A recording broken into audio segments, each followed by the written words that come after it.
Om Namo Bhagavate Vasudevaya.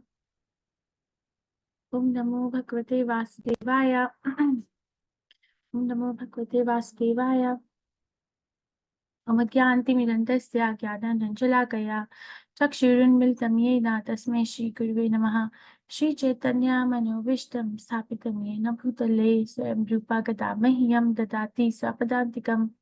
He Krishna Karna Sindhu Deen Bandhu Jagat Pate Gopesha Gopika Kantha Radha Kantha Namastite Tapta Kanchan Gaurangi Radhe Vrindavaneshwari Vishbhanuste Devi Pranamami Hari Priya. Jai Shri Krishna Chaitanya Prabhu Nityananda Shri Advait Gadadhara Shri Vasadi Gaur Bhakti Vrinda. Hare Krishna Krishna Krishna Hare Hare Hare Ram Ram Ram Hare Hare. Namam Vishnu Padaya Krishna Prasthaya Bhutale Srimati Bhaktivedanta Swami Iti Namine Namaste Saraswati Deve Gaurvani Pachayine Nivishesha Srinivadi Paschatya Deshatarine. Okay, welcome everyone. Let's start chapter 5. Sorry about last week. Karma Yoga or action in Krishna consciousness. Let's pay our obeisances to Shri Radha Govinda before we start. Can you hear me? You can hear me? Yes, Mataji. Hare Krishna, we can. Hare Krishna. Thank you. This is what we studied in chapter 4. What was the name of chapter 4? What is the name of chapter 4? What is the name? I have to, this is a hard stop. Transcendental knowledge. Transcendental Jnana knowledge. Jnana Yoga. Very nice. Thank you very much. So in that chapter, Krishna, we heard from that transcendental knowledge about Krishna, that Krishna is the goal of all path and the creator of Varnashram system. Then Karma Yoga, then sacrifices that lead to transcendental knowledge, and then the summary of transcendental knowledge. This chapter is one of the smallest chapters in Bhagavad Gita, where Krishna will answer Arjun's question one more time. And this chapter has this chapter has 29 verses and is divided into 6 sections for clarification. Okay, so Nishkam Karma Yoga and how to perform Nishkam Karma Yoga and platform of knowledge, knowing the 3 doers. Then the liberation by focusing on the supreme, or Ashtanga Yoga, or through the liberation or platform of bhakti through the peace formula. Okay, so we'll come to that. Nishkam Karma Yoga. So first 6 verses of this chapter talk about Arjun's question being answered when Krishna establishes that Nishkam Karma Yoga is better than renunciation. So there is a big, okay, if you have studied the chapter, I can tell you what question Arjun asked. Arjun asked Krishna again that which one is better, renouncing work or working in devotion? Which one is better? Because he's again confused. So my question to you is, before we proceed, that what makes Arjun confused one more time? Because this question was kind of asked in 3rd chapter as well. Which one is better? So what makes Arjun confused now as well? Any leads? So Arjun is asking whether renouncing work is superior to working with detachment. Krishna replies both are equal in the sense that both are means of the same goal, but he emphasizes that working with detachment is easier and superior. Okay, so I'll think about it and tell me the answers. I'm just going to read this. The question is still there. What makes him confused the second time? Arjuna Vacha Sanyasam Karmanam Krishna Punar Yogam Cha Samshashi Yashreya Etayorekam Tanme Bruhi Sunishchitam. Arjun said, "Oh Krishna, first of all, you asked me to renounce work, and then again you recommend work with devotion. Now, will you kindly tell me definitely which of the 2 is more beneficial?" So Yashreya Etayor Ekam. So tell me one thing, Krishna. Tanme Bruhi Sunishchitam. Nishchitam means with the definitely, and Sunishchitam means most definitely. Tell me one thing. You're telling me sanyasanam karma means renouncing work. Punar yogam cha samshashi, and then you're telling me to work with detachment or work with devotion. Which one is better? So what makes Arjun confused? I can't spend more than a minute because I have a hard stop in 1 hour. Tell me. What is Mataji, making in him the confused?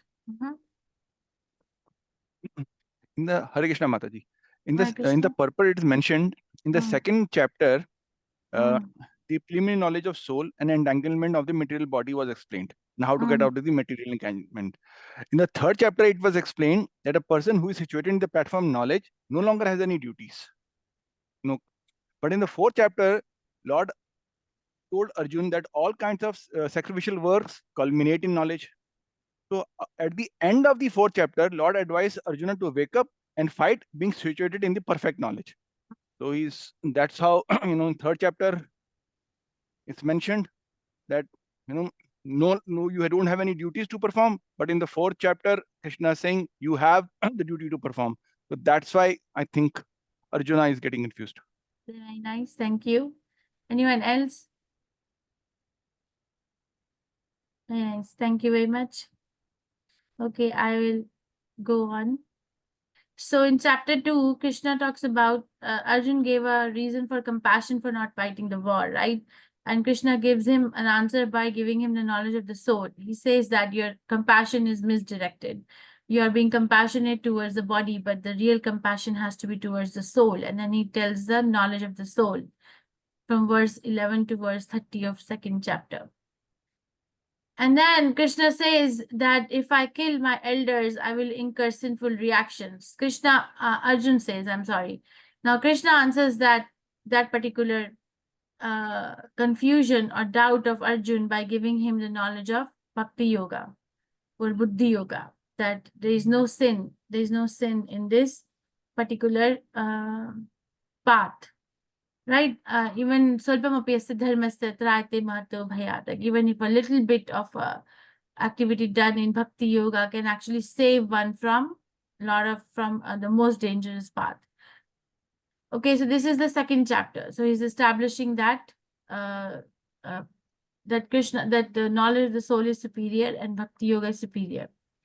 Third chapter, Prabhupada is referring to these particular purports that for one who takes pleasure in the self, whose human life is one of self-realization, and who is satisfied in the self only fully satiated, for him there is no duty.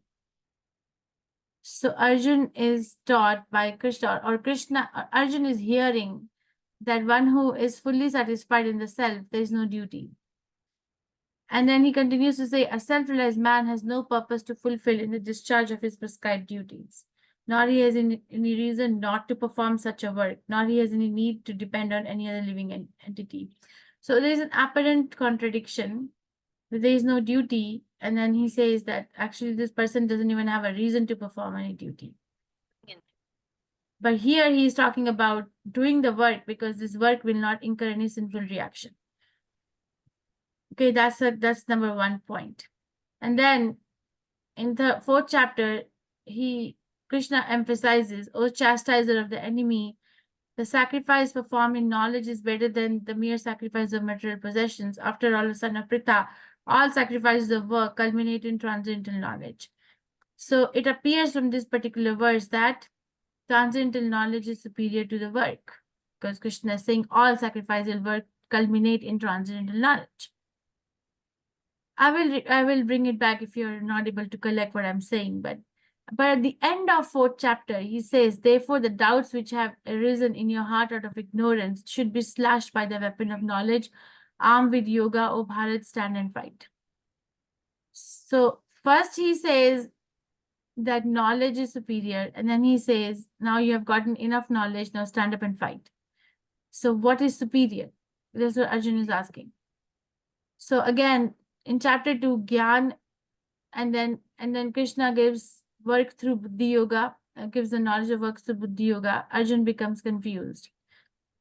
Okay, whether I should do Gyan or renunciation, because he's thinking knowledge as inertia or no action, or Buddhi Yoga or Nishkam Karma Yoga or working. That's where the confusion was in third chapter, which made him ask the question in third chapter. So what should he do? Then in third chapter, Arjun heard about karma through Gyan, action in inaction in inaction in action. Actually, in fourth chapter, we heard about it. Action, inaction, inaction, inaction. And then the conclusion was to glorify the transcendental knowledge. But then at the end of the fourth chapter, he says, stand and fight.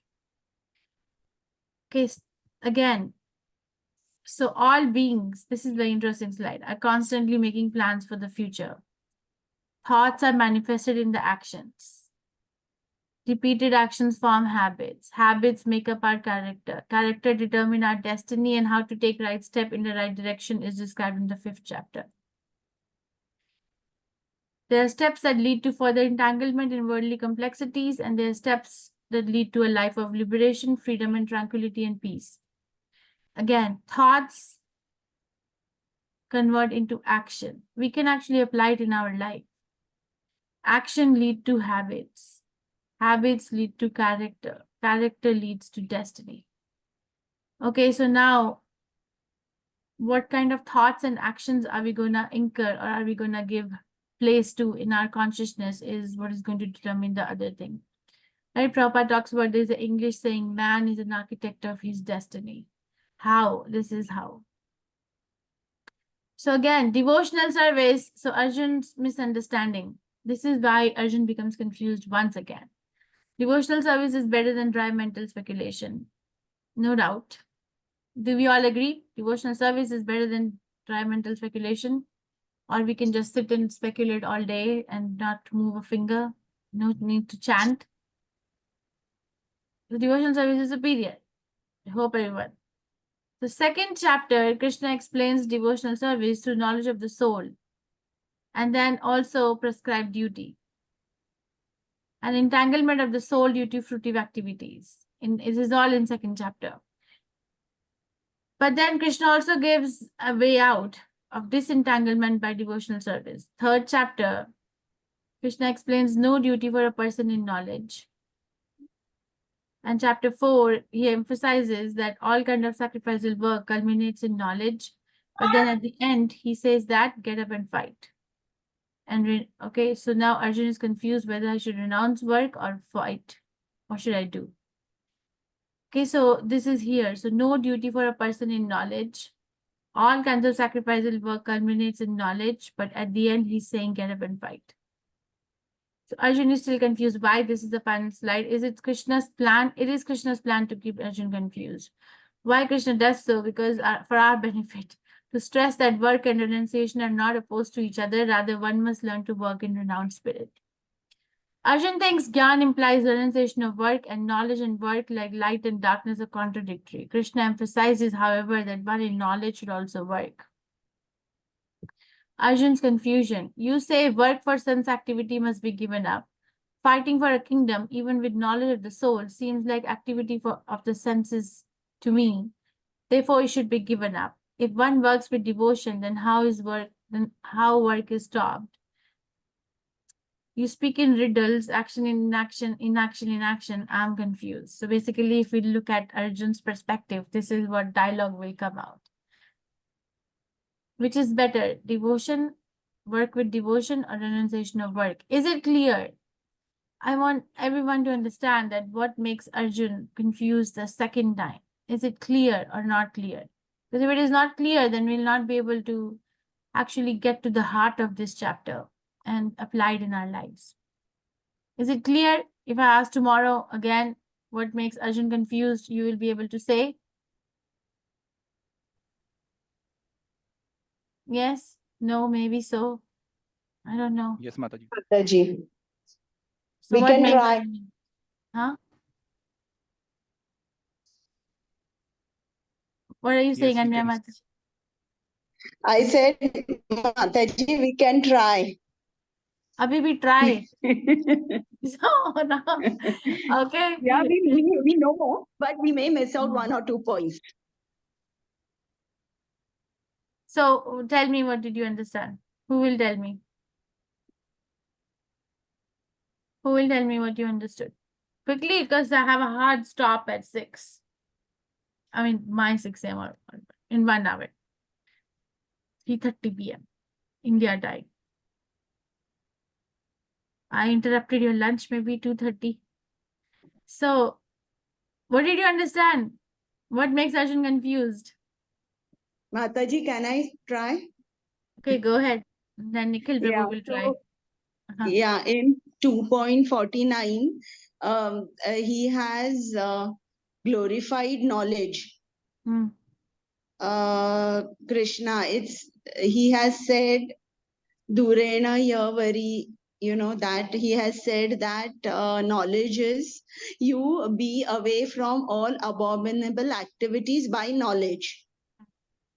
Okay, so he has heard this in 2.49, and again he has also heard in third chapter that for a self-realized man has knowledge, there is no reason for him to do any duty. So he can get away without doing his duty. And in the fourth chapter, basically, he has glorified knowledge a lot, action and inaction. So he has glorified knowledge so much that Arjun feels that really knowledge is superior. Hmm. So what is the need for me to fight? Hmm. And he feels that work and renunciation are opposites. All right. And then the end, he says, "Let's stand up and fight." Okay, thank you, Mataji. Thank you. Hare Nikhil Krishna. Prabhu, Hare you don't Krishna, have to Mataji. quote the verses, but tell me what you understood. Okay, thank you. I was worried about it. Okay. Mata, in the second chapter, Hmm. basically, it was told how to get out this material and engagement by bhakti yoga Hmm. or devotional service. Hmm. So that was explained in the second chapter. Hmm. In the third chapter, it was explained that who is on the platform of knowledge, he Hmm. has no duties to perform. So Hmm. that was in the third chapter. Hmm. Fourth chapter, Lord said all kinds of sacrificial work culminate in knowledge. But in the end, Lord says, no, stand up and fight situated in the perfect knowledge. So simultaneously stressing the importance of both work in devotion, then inaction in knowledge. Krishna has perplexed Arjuna and confused his determination. Hmm. So that's how Arjuna is asking again, why? What is better, work with devotion or renunciation of work? Okay. Thank you. Getting there. Thank you very much. So Krishna speaks then. Thank you.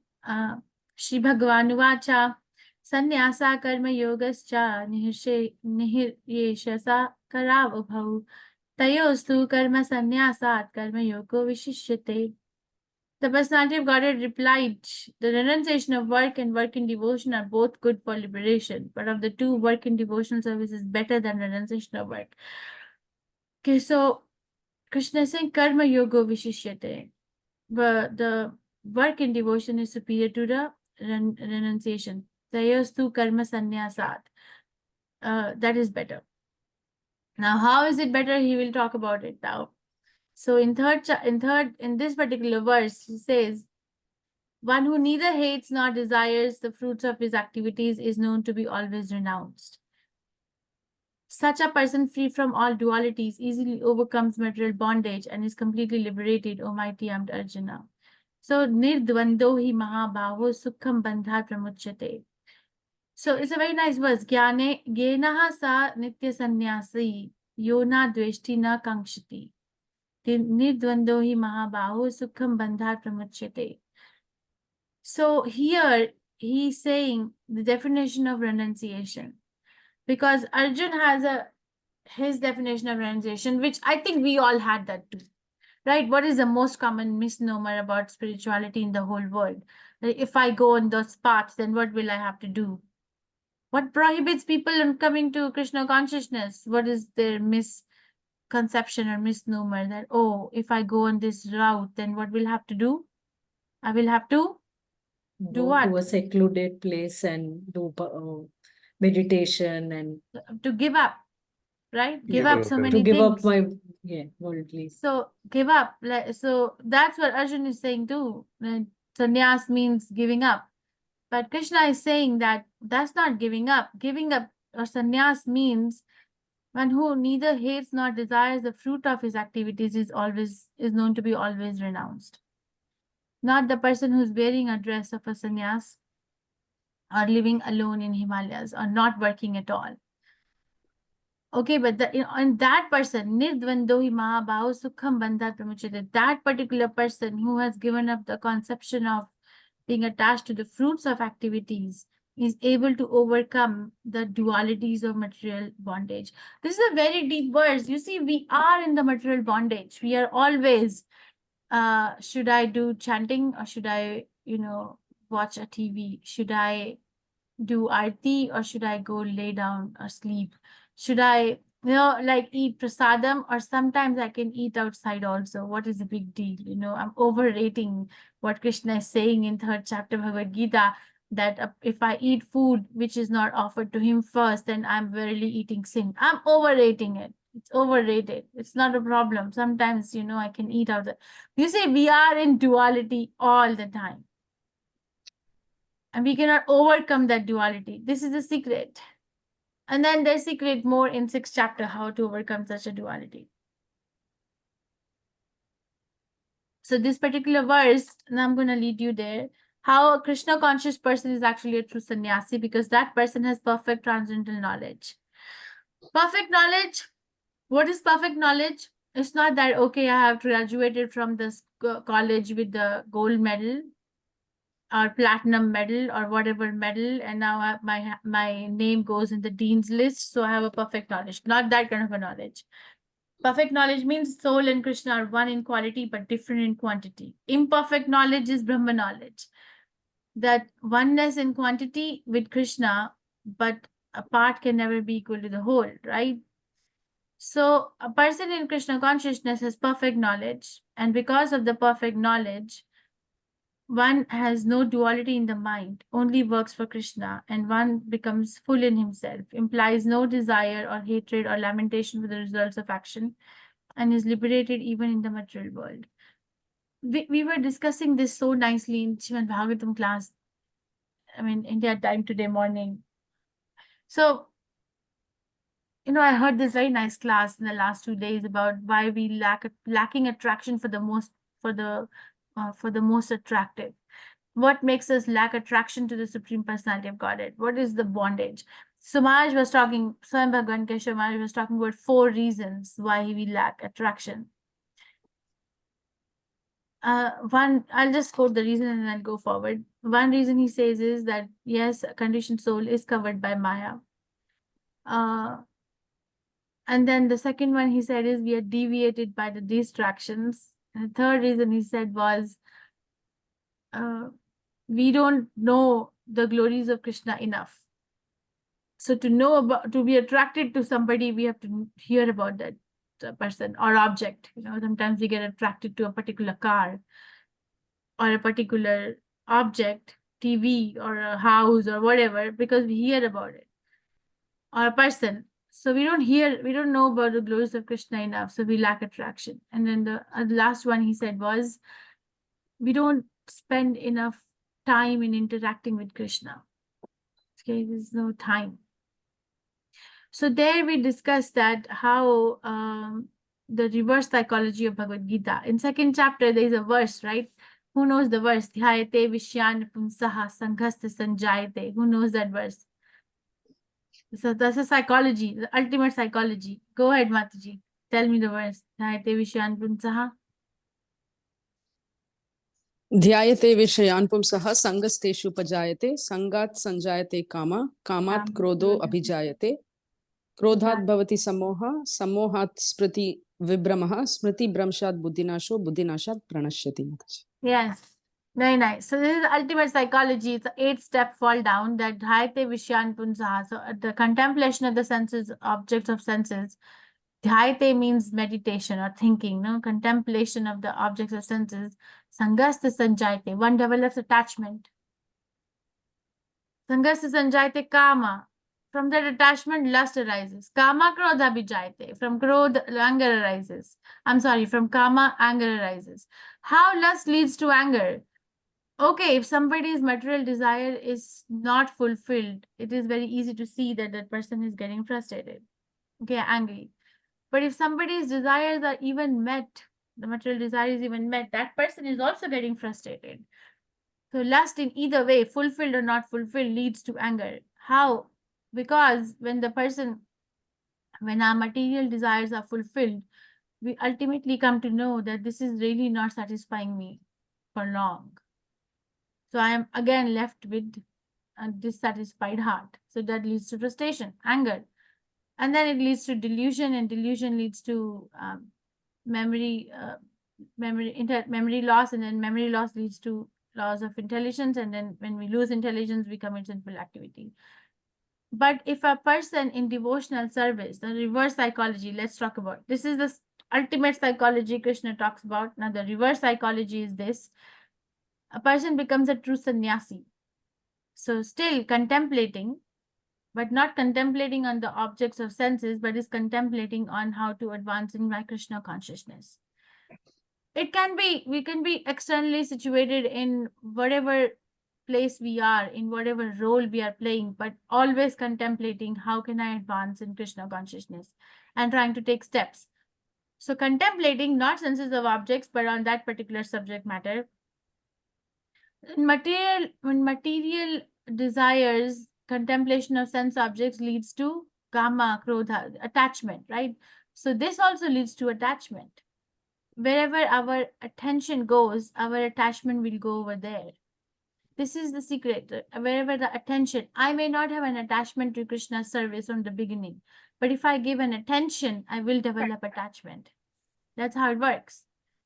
That's how we are designed. So okay, if I am very, very paying much attention to my material aspect of survival without Krishna, material aspect of survival means without Krishna, then I will develop attachment for that particular concept, my identity. But if I transfer that attachment to Krishna's service or attention, I apologize, if I transfer that attention to Krishna's service, ultimately it will lead to attachment. And then from that attachment, what happens? A love arises.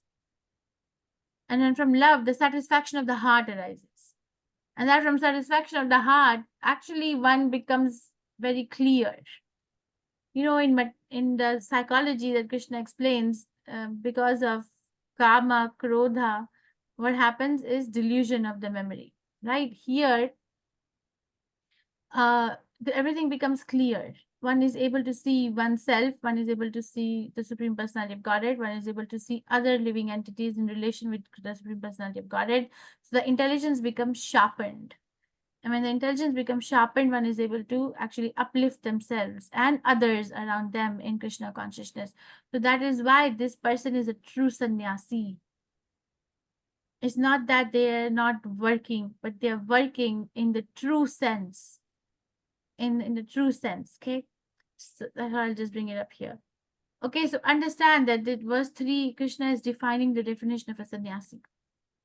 And then he says there are many ways, you know, to approach this subject matter. It's not that everybody is ready to approach it from pure devotional platform from the get-go. Sankhya yogo prithagpala pravadanti na panditaha ekamapi astita samyak ubhayor vindate phalam. Only the ignorant speak of devotional service, karma yoga, as being different from analytical study of the material world, Sankhya. Those who are actually learned say that he who applies himself well to one of these paths achieves the results of both. Sankhya means analysis, right? Or it also means counting. Two meanings of the word Sankhya. So in Sankhya, what one is doing is that one is analyzing. Am I this gross body? If I'm the gross body, what is this gross body made of?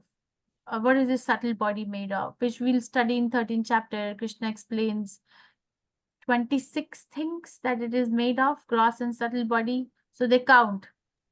Some people say 24, some people say 26. So Prabhupada has said that both are acceptable. And then say, okay, but that's not what I am. So then they come to the level of the soul. So they're analyzing. I'm not made of all these things, because Krishna says in 2nd chapter Bhagavad Gita, the soul cannot be cut by, cut by weapons or withered by wind or burned by fire. So I'm not made of all these elements. I'm soul. And then one comes to the platform of soul, then one obviously searches what is the source of soul, and then one becomes a devotee of Krishna. So by analysis, one becomes a devotee. In Karma Yoga, one starts from the root, accepting the fact based on faith on the spiritual master that I am the soul and I'm part and parcel of Krishna. So I'm going to start with Krishna's service. Sankhya Yoga ultimately leads to devotional service. Karma Yoga starts with devotional service. So they are not two different paths because the ultimate result is same. One who knows that the position reached by means of analytical study can also be attained by devotional service, and who therefore sees analytical study and devotional service to be on the same level, sees things as they are. Okay, so the real Sankhya Yoga or Kapila Muni's Sankhya Yoga, which we study in 3rd canto, 26th chapter of Bhagavatam, are one and the same. There's no much difference. So in short, in many ways they can be, in many ways they are both the same, Sankhya and Karma Yoga. So neither hates nor desire fruits of activity, both are same. Free from dualities, both get to that platform. Liberation, both get there. So here in Sankhya Yoga, person comes to understand that he's soul and not this body and becomes detached from matter. But in Bhakti Yoga, one becomes attached to working for Krishna. Okay, so one starts with analysis and developing detachment from matter. Other one starts from attachment for working for Krishna. But ultimately, it leads to both. It leads to the same thing. So Prabhupada writes in the purport of 5th chapter, 5th verse, in the first process, Sankhya one has to become detached from matter, and in devotional service, devotional yoga process, one has to attach himself to the work of Krishna consciousness. Factually, both processes are the same. Although superficially, one process appears to involve detachment, another appears to involve attachment. Detachment from matter, attachment to Krishna are one and the same. One who can see this, sees things as they are. So my question is, what makes Krishna bring this up? The original question is, which is better, right? Renouncing work or working with devotion is better. Krishna says both are good, but working in devotion is better. And then he gives the definition of a true sannyasi in third chapter, in 3rd verse. But in the 4th verse, he talks about analysis or Sankhya Yoga, and then Karma Yoga as one and the same thing. So where is this coming from? It's coming, yeah, anyone wants to know, tell me, where is this coming from? I do want to finish a chunk of, where is this coming from? What makes Krishna bring Sankhya Yoga here?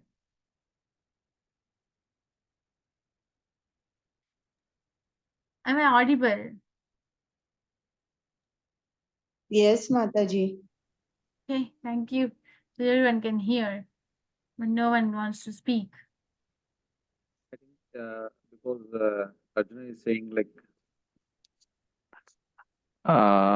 cessation of work, like renunciation, to give up everything. So again, Krishna is reminding like just analytical study of the body, it will also lead to liberation. Okay, very nice. So it is Gyan or because Sankhya Yoga, thank you. Sankhya Yoga also involves knowledge, right? So he's emphasizing from another angle to Arjun that if you are cultivating the knowledge of your existence via medium of the Sankhya Yoga, that will also bring you to devotional service. Service, it's an active word. And then he says, Sannyasastu mahabaho dukkham apnotya yogataha yoga yukto munir brahma na chirindati kachati. Merely renouncing all activities yet not engaging in devotional service of the Lord cannot make one happy. But a thoughtful person engaged in devotional service can achieve the supreme without delay. Okay, so this is where we lack. Actually, you say, okay, I'm cultivating so much knowledge about Krishna consciousness. I'm reading so many books. I'm preaching or getting preached by, but still feel stuck. I'm not still advancing. Why? Because there is a lack of engagement in the service. just by developing a spirit of detachment from the knowledge that we acquire is not going to be enough. Why we don't feel we're advancing despite of knowing so many things is because we're not applying it in Krishna's service. The application is more important. So and then Prabhupada explains about Vaishnava Sannyas and Mayavad Sannyas. So Vaishnava Sannyas, renunciation of Mayavad Sannyas, it needs prior purification by prescribed duties. The work in devotion on Vaishnava Sannyas process itself is purifying. That's in the 3rd chapter. 5th chapter, a Mayavadi sannyasi, simply gyan is insufficient for knowledge. There is a risk of fall down and it's incomplete renunciation. But in a Vaishnava sannyas, action is a must act in the status of the soul. Success is guaranteed and complete renunciation because we're using everything to serve Krishna. A Mayavadi sannyasi finds the root. So process is detached from matter. A Vaishnava sannyasi from the beginning waters the root and becomes attached to Krishna. And then in 6th verse of this chapter, this is, I'm just going to read it through. Find the root of Vishnu, process to detach from matter, no happiness, senses are restricted, they cannot relish the transcendental devotional service. They say, okay, we are not going to relish nice prasadam because that's Maya. We say, we come to ISKCON for prasadam, so many times. So we are like studying there. They study Sankhya philosophy or Shariraka Bhashya on Vedanta Sutra by Shankaracharya. And fall down to for philanthropic activities or altruistic activities. You just said Brahma Satya Jagat Mithya. But why are you coming to Mithya Jagat and doing all these activities? Because there's no satisfaction of the heart. But that's not the case in Vaishnava Sannyasi. Okay, so I'll go to the next section. So in first section, Krishna established, and we need to be convinced too, that devotional service is better than the renunciation of action. Work in devotional spirit is better. And there should be no doubt. And also be clear that what made Arjun confused the second time. Now, second section, how to prepare to perform that activity. When performing Nishkam Karma Yoga identifies neither with his body nor the activities that his body performs. It's a very nice spirit. Like today, for example, you're going to work. For those who are still early in the morning, for those who are still mid of the day, for those who are going to sleep, even though you're going to sleep and it's night for you, you're going to do that. But actually take a moment and tell yourself that I'm going to do it for Krishna. I'm going to do it for Srila Prabhupada. Actually, the thought itself gives so much of relief that I'm not supposed to be taking the burden of the result. It's a relief. Okay, for a karmi, a person not in Krishna consciousness, the life is a burden. It's a burden. It's very heavy. But for a devotee, it's a smooth ride in one sense that because the roles and responsibilities are pretty clear.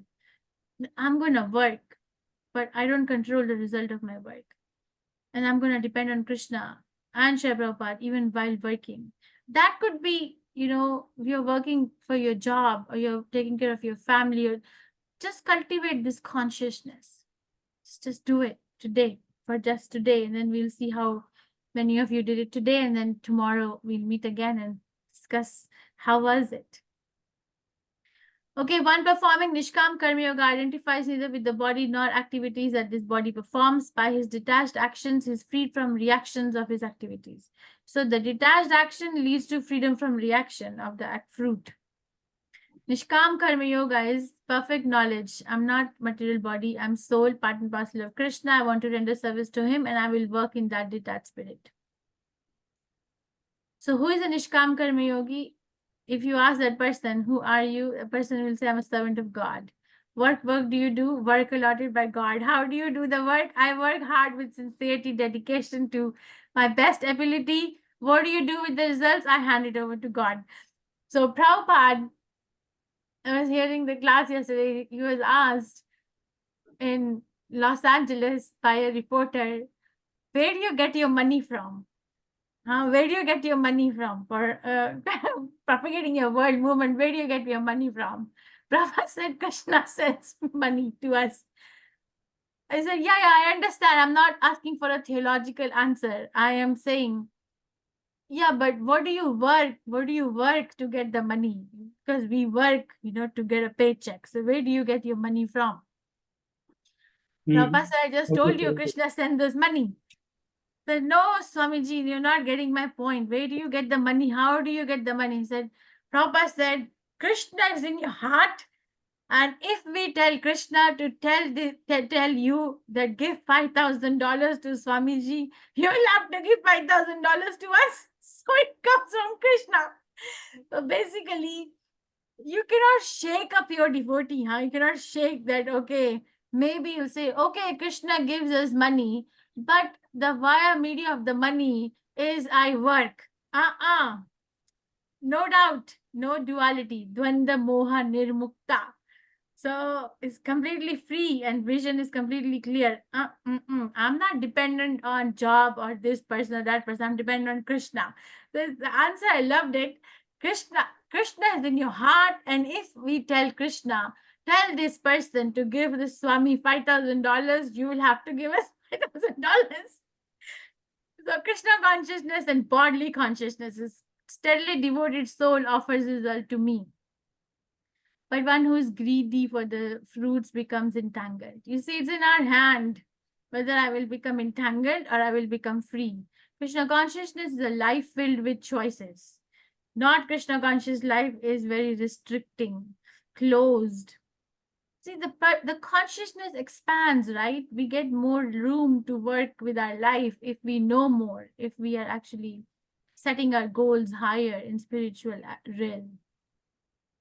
So who is a Nishkam Karma Yogi? These are the symptoms. One who works in devotion, who's pure soul, who controls his mind and senses, is dear to everyone and everyone is dear to him. Though always working, such a man is never entangled. Like Prabhupada, like how many of us in this room actually met Prabhupada face to face? How many of us? How many of us? No one. But we are so attached to Prabhupada, aren't we? How come we Yes, give Mataji. attachment to somebody that we have not even met? How it's so magical. How? And we actually dedicate our life to what Prabhupada is saying. That's what is showing the attachment, right? That how much dedication are we showing to Prabhupada's message? So we do that. How come? Because Prabhupada is fitting in this definition. As okay, so though always working, such a man is never entangled.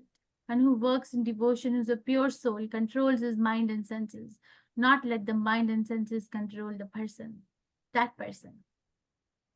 So a person in divine consciousness, although engaged in hearing, seeing, hearing, touching, smelling, eating, moving about, sleeping and breathing, always knows within himself that he actually does nothing at all. Because while speaking, evacuating, receiving, or opening or closing his eyes, he always knows that only the material senses are engaged with their objects and that he's aloof from them. I am very much astonished with the word always. Like Prabhupada has used it more than once. Although engaged, always knows within himself that he actually does nothing at all. And then he repeats, he always knows that only the material senses are engaged with their objects and that he's aloof from them.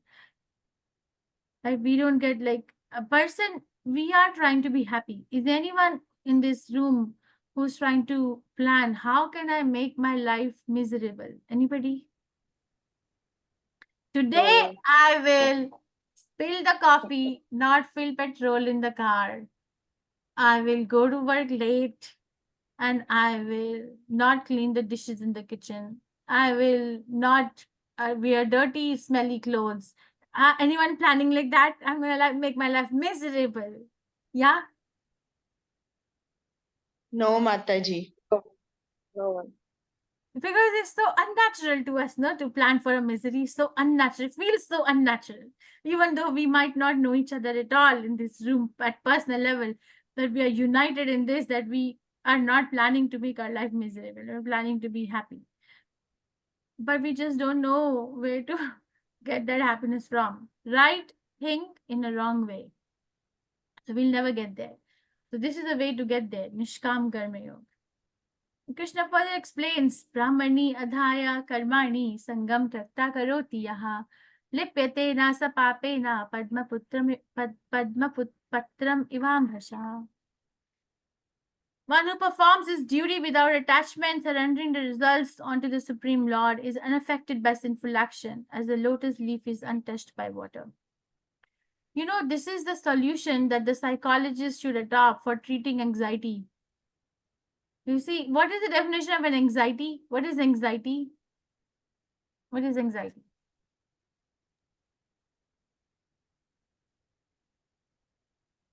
Not knowing Mataji, fear of the unknown.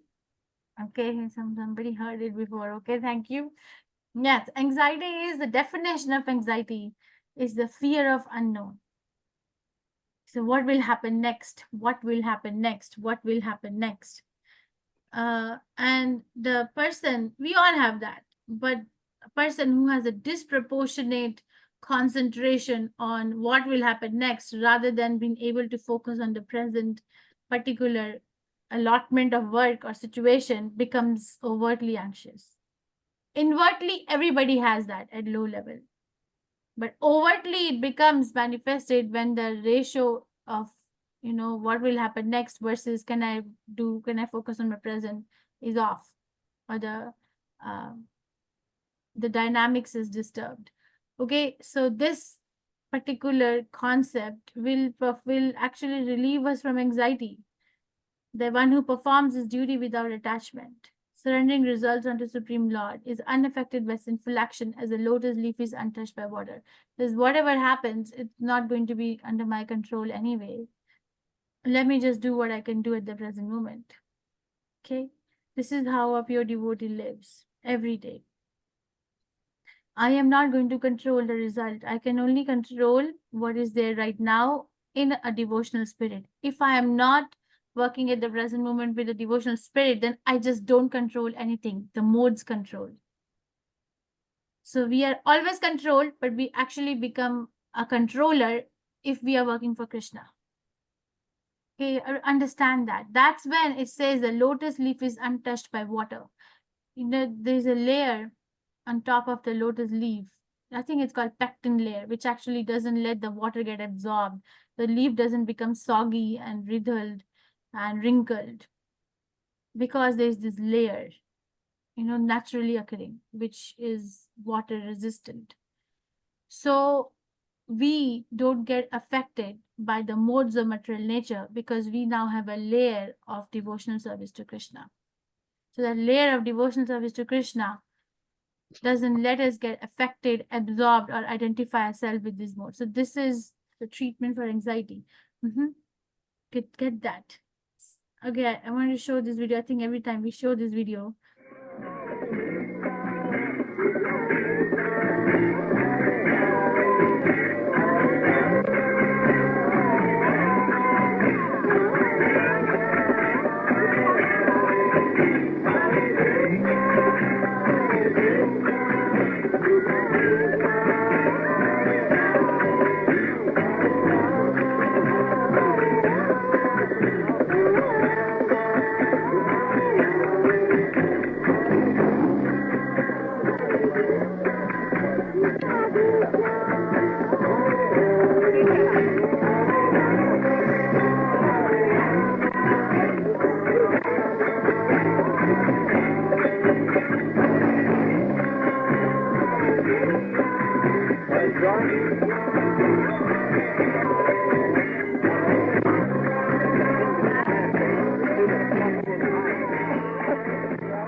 The idea of showing this is that Prabhupada is sitting with the hippies, right?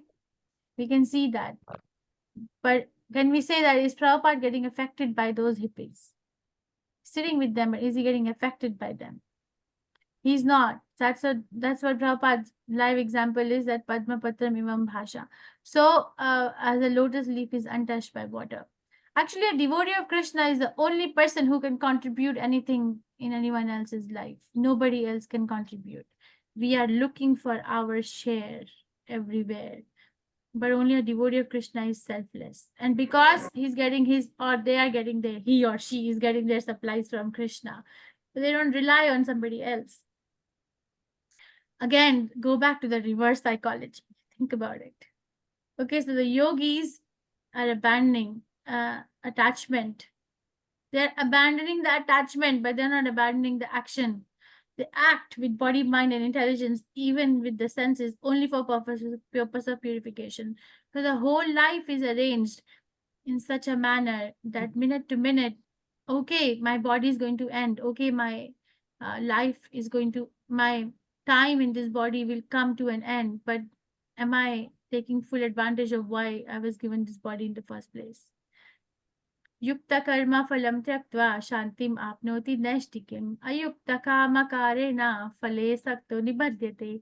See, then Krishna gives the final word. The steadily devoted soul attains unadulterated peace because he offers results of all activities to me, whereas a person who is not in union with me, with the divine, who is greedy for fruits of his labor, becomes entangled. Phale sakto nibhadyate.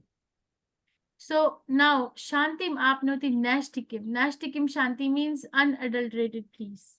There is no adulteration. What does it mean? Adulterated peace?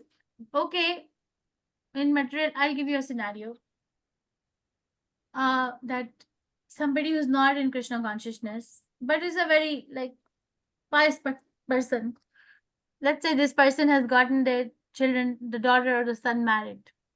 And then they feel peaceful that, okay, I've gotten my children settled, they're well educated, they're this, so there's peace. But it is that peace is dependent on so many things.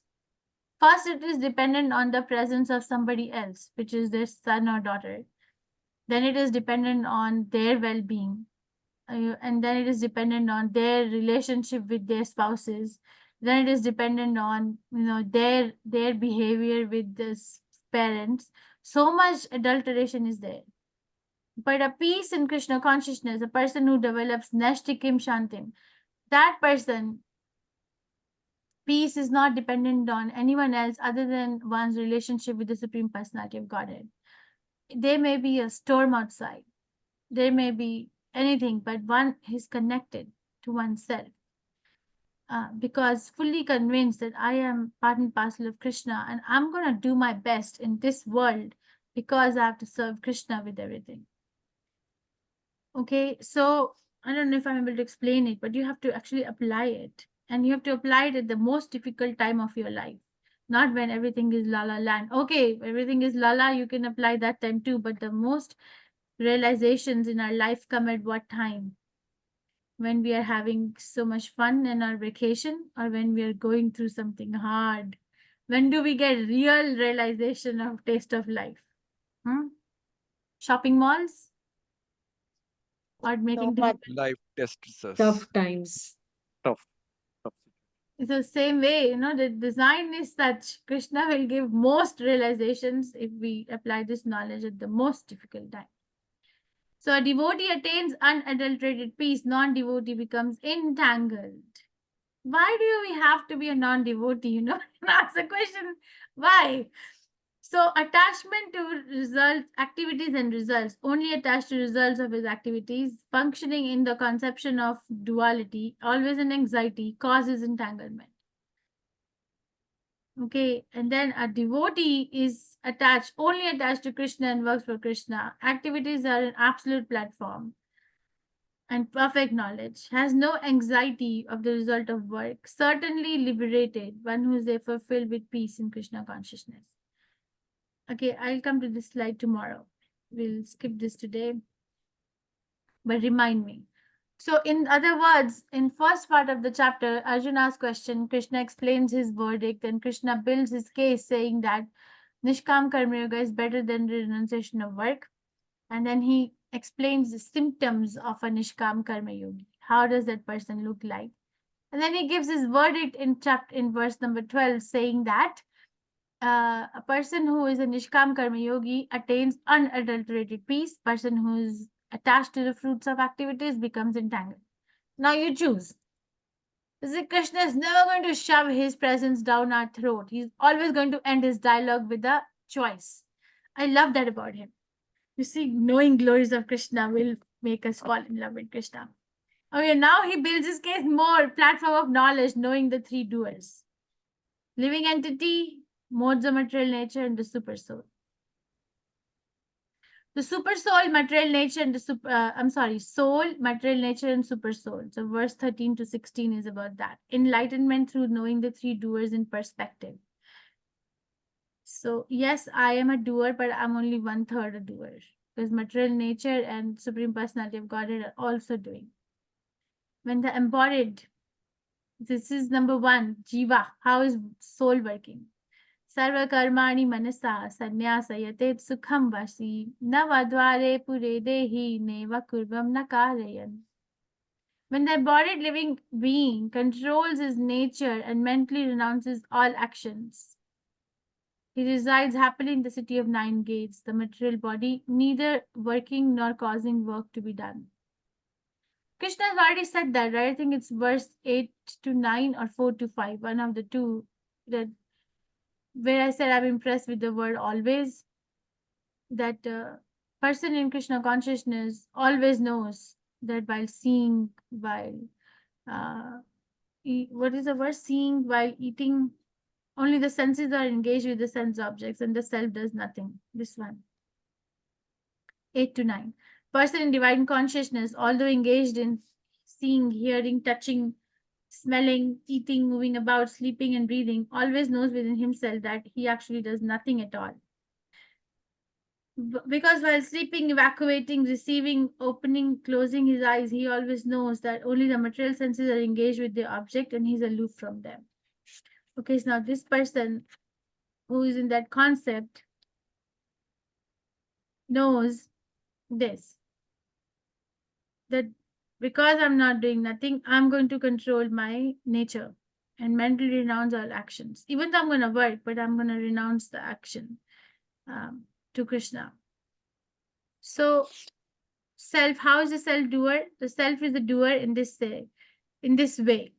Situated in the city of 9 gates or 9 holes, not working or causing the work to be done, does not create activity, does not induce others to act, does not create the fruit of action. And when one renounces the result, he or she can live happily. So here the self means soul. Soul is not doing any of these things. The soul is just being situated and is being an observer. Okay, so Jiva is, what is he doing? Jiva is just observing, and if we can develop that spirit of renunciation from the platform of being a soul, then that leads to our happiness. Now, how is material nature a doer? The embodied spirit, master of the city of his body, does not create activity, nor does he induce people to act, nor does he create fruits of action. All this is enacted by modes of material nature. This is how material nature is acting.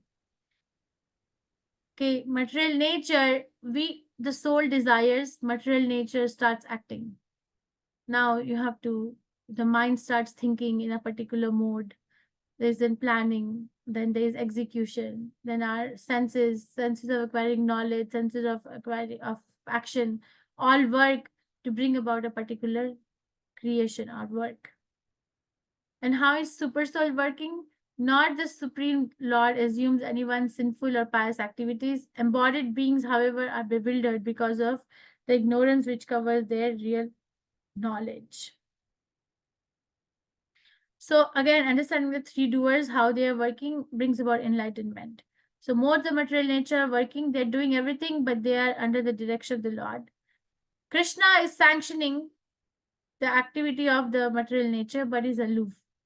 It's like Prabhupada gives example of a high court judge sanctioning the death sentence to a particular prisoner. But he is not going to assume the reaction of that, because he's just sanctioning it. The action was not done, so it's just like sanctioning. We desire, material action brings about the ingredients to fulfill our desires in our vision. Krishna sanctions the material nature, saying that, okay, go ahead, give it. The Lord doesn't take responsibility for anyone's pious or impious activities. Soul desires, Krishna doesn't interfere. Lord sanctions his desire as a living entity deserves. Modes carry things out. This is knowledge in the mode of goodness.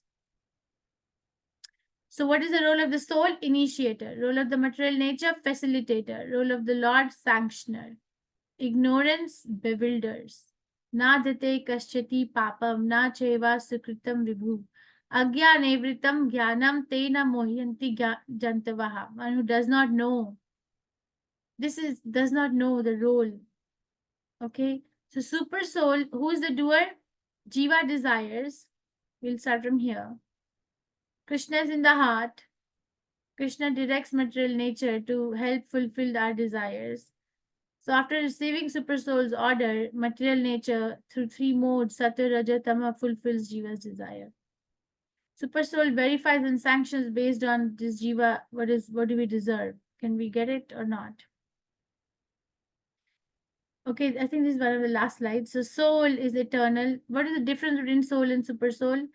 We know this, but still, when you get to write, it looks like we don't know anything. Both are eternal. Soul is blissful but suffers when covered by Maya. Super soul is always blissful and above the modes. Soul is cognizant of his body. Super soul is cognizant of all the bodies. Soul is Anu. Super soul is Vibhu. Soul has minute independence, and this one has Abhigyana Swara, total independence. When, however, one is enlightened with knowledge by which science is destroyed, then his knowledge reveals everything as the sun lights up everything in the daytime. So this is the importance of understanding what is my role in my presence in this particular world at this moment. Can I blame it on someone?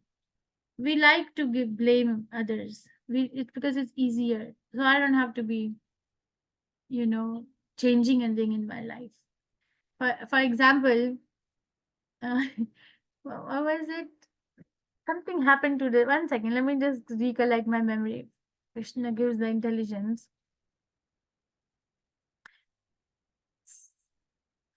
Okay, so let's say, for example, in the temple, the 2 devotees who are very good friends initially, now there is a little bit of a friction.